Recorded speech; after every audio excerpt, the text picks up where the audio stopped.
an adult bull can become enormous. Hundreds of kilograms of muscle, a massive body, and potentially a huge amount of meat. So here's the strange question. If a male calf can grow into such a massive animal, why don't farmers simply let him grow into a fully mature bull and then eat him? It sounds like the obvious thing to do. More body, more muscle, more meat. But here's where the mystery begins.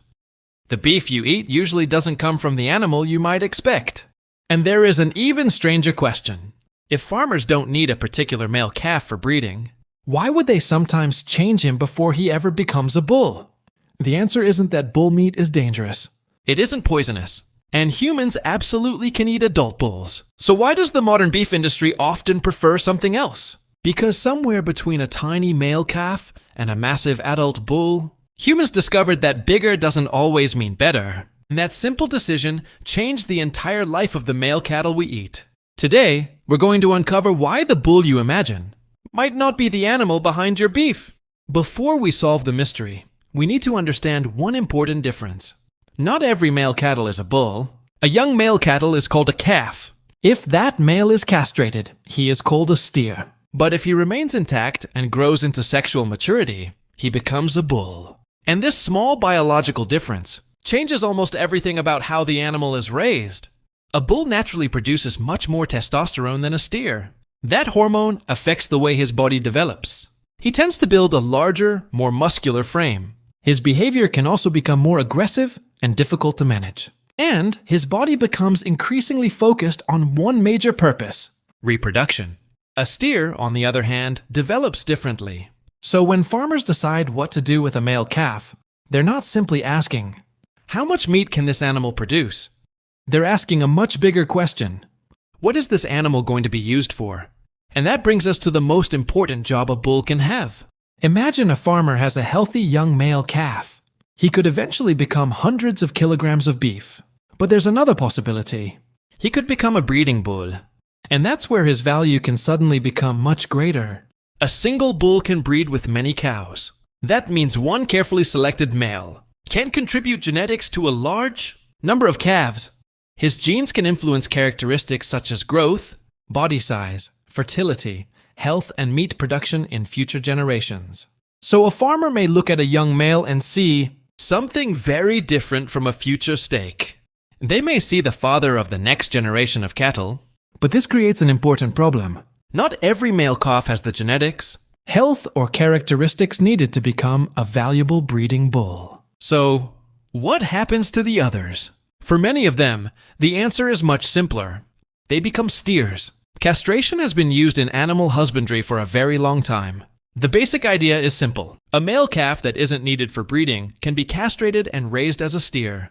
Without normal testicular hormone production, the animal develops differently from an intact bull.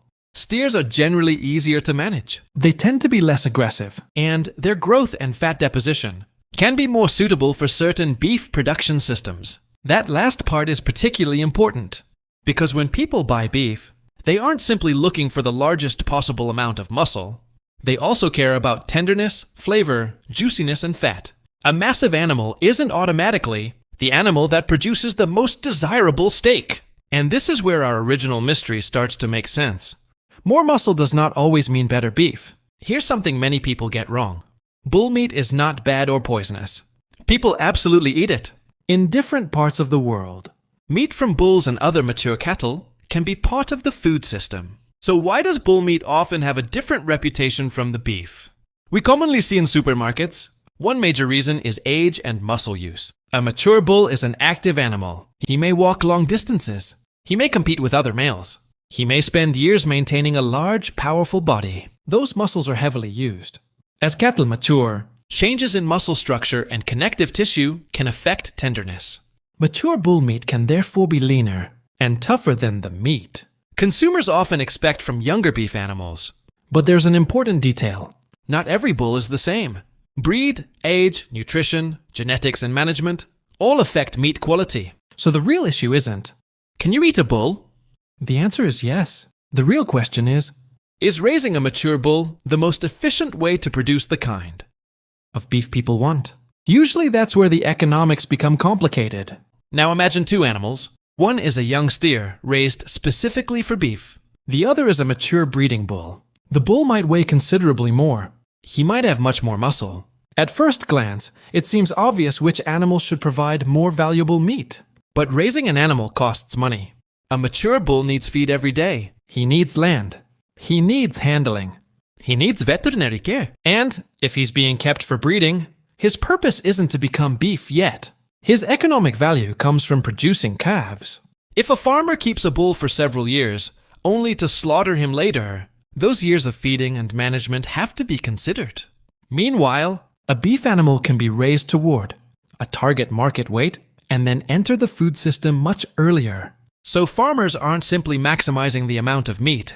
They're balancing growth, time, feed, management, breeding value, and meat quality. And that changes the answer completely. There's another part of this story that makes things even more complicated.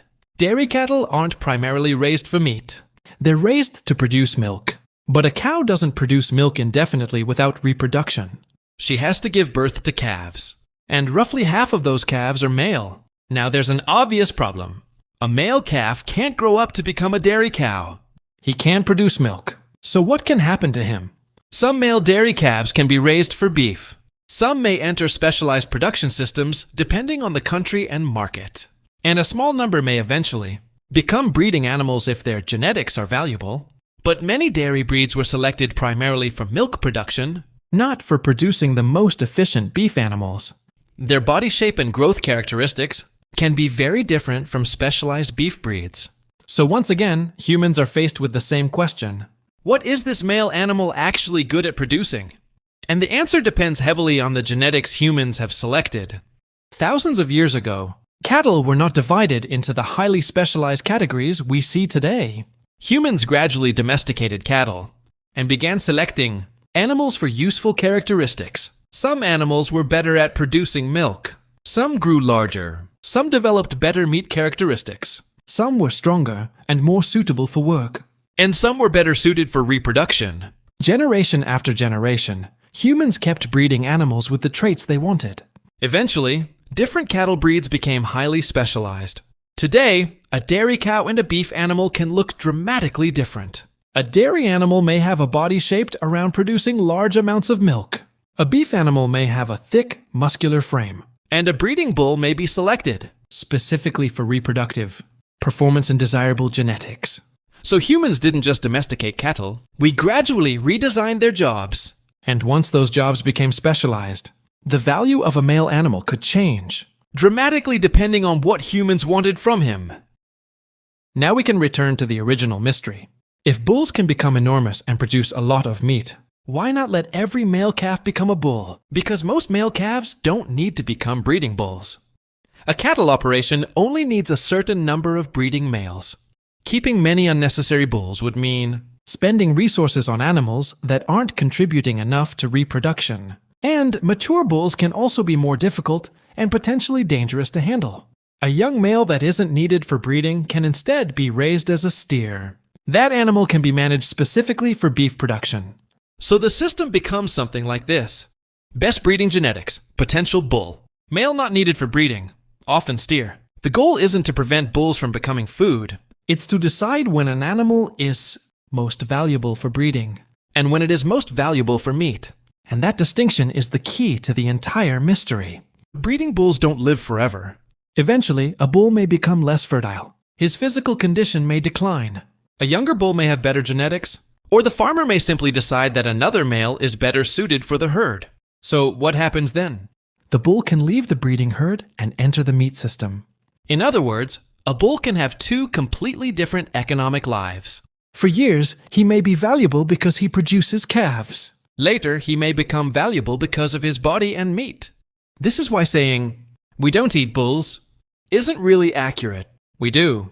The difference is that many bulls spend their most productive years serving as breeding animals before eventually being slaughtered. And some mature bulls can also enter the beef system for other reasons. So the bull isn't necessarily excluded from the food chain. He's simply being used differently. And now the bigger picture becomes clear.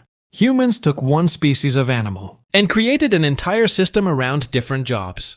Some cattle became milk producers, Some became beef producers. Some males became breeding bulls. Others became steers. Some animals were kept for years because their genetics were valuable. Others were raised specifically for meat. And all of this came from one simple human ability. Selection. Humans observed animals. They chose which ones should reproduce. They decided which traits were valuable. And generation after generation, they changed cattle. The modern cattle industry is therefore not simply about raising animals. It's about managing genetics, reproduction, growth, and resources. And the adult bull is a perfect example of this system. Because his value isn't determined only by how much meat is on his body. His value can come from something much less obvious. The calves he can create. So, why don't we usually see adult bulls as the main source of the beef we eat? The answer isn't that bull meat is unsafe. It isn't that humans can't eat it. And it certainly isn't because bulls don't have enough meat. In fact, a mature bull can be an enormous animal. The real reason is specialization. Humans learned that different cattle could be used for different purposes. Some were selected for milk, some for meat, some for reproduction. And when a male calf wasn't needed as a breeding animal, raising him as a steer could make more sense for many beef production systems. Because when it comes to beef, the biggest animal isn't automatically the best animal. A mature bull may have enormous muscles, but the beef industry also cares about tenderness, fat, growth rate, feed efficiency, handling, and cost. So the next time you see a steak, remember that you're not simply looking at an animal that humans raised until it became as big as possible. You're looking at the result of thousands of years of decisions about what an animal should become. A calf could become a bull could become a breeder, a steer could become beef, and eventually, even the breeding bull can become food. We didn't stop eating bulls. We simply gave many of them a different job first.